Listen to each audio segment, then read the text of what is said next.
절대 강자 쿠팡에 맞서기 위한 업계의 합종 연횡이 활발해지고 있습니다. 더 이상 단순 경쟁만으로는 살아남기 어렵다고 판단한 기업들이 어제의 적과 연합을 택한 건데요. 자세한 내용 스튜디오에 나와 있는 보도국 취재기자와 이야기 나눠보도록 하겠습니다. 구민정 기자, 어서 오십시오. 안녕하세요. 네, 반갑습니다. 먼저 유통시장에서 독주를 이어가고 있는 쿠팡의 실적부터 한번 살펴보도록 하겠습니다. 올 1분기에도 쿠팡이 역대 최대 실적을 경신했다고요? 네, 올해 1분기는 불황의 정치적 불확실성까지 더해지며 그 어느 때보다 소비가 위축됐는데요.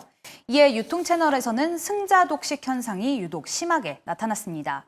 이 소비자들의 씀씀이가 전반적으로 줄어들면서 평소 가격 경쟁력과 고객 충성도가 높은 1위 업체로의 쏠림 현상이 심화한 건데요.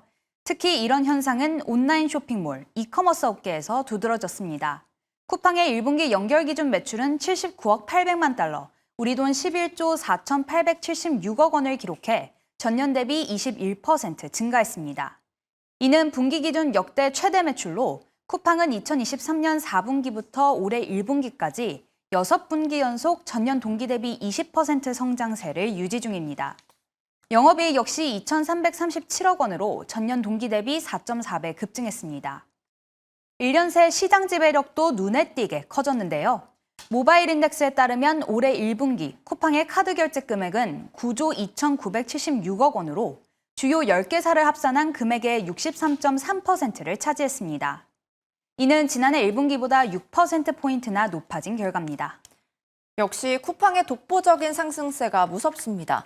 이러한 쿠팡의 독주를 막기 위해서 이커머스 기업들이 적과의 동침도 불사하고 있다고 하는데요. 특히 성장 가능성이 큰 신선식품 영역에 주목하고 있다고 하던데요. 네, 그렇습니다. 먼저 신세계가 11번가와 신선식품 동맹을 구축했는데요.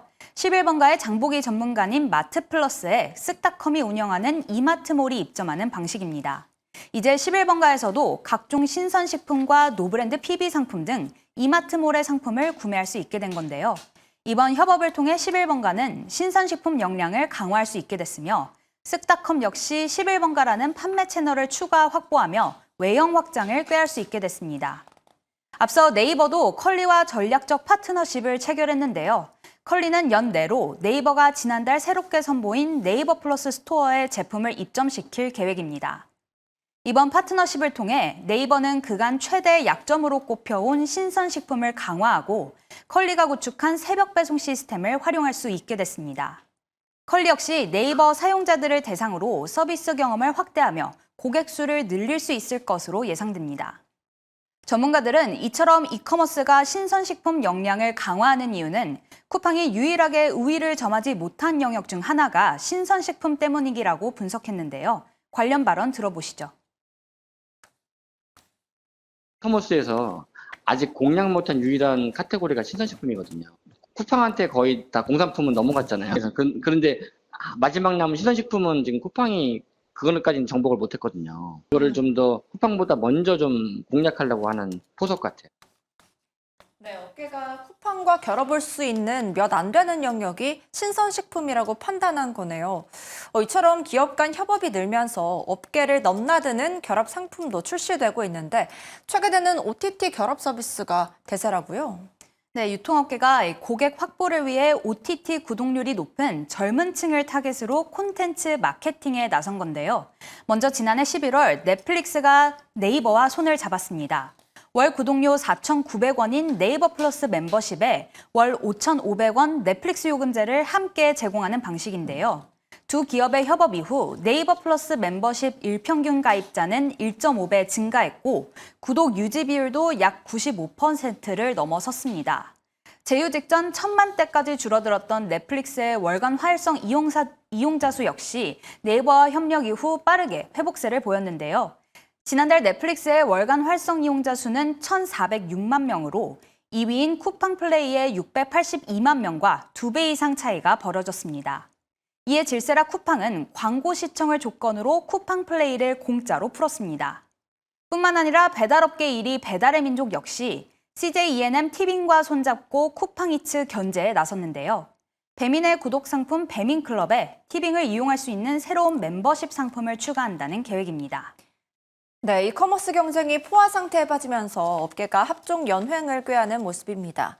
이 밖에 올해 업계에서 주목해야 할 기업 간 제휴와 인수에는 어떤 것들이 남아 있을까요? 네, 먼저 신선식품 전문기업 오아시스가 팀원 인수를 추진합니다. 오아시스는 대규모 미정산 사태로 지난해 7월부터 기업 회생 절차를 밟아온 팀원의 최종 인수 후보자로 선정이 됐는데요. 국내 새벽 배송 업체 중 유일하게 흑자 경영을 이어오고 있는 오아시스는 팀원의 오픈마켓 플랫폼을 활용해 외형 확대를 노리고 또 더 나아가 기업 공개 재추진을 시도할 것으로 보입니다. 또 치킨 프랜차이즈 BBQ는 위메프 인수 의향서를 제출한 상태입니다. 마지막으로 올해 하반기에는 신세계그룹 G마켓과 알리바바 그룹의 합작법인이 출범을 앞두고 있습니다.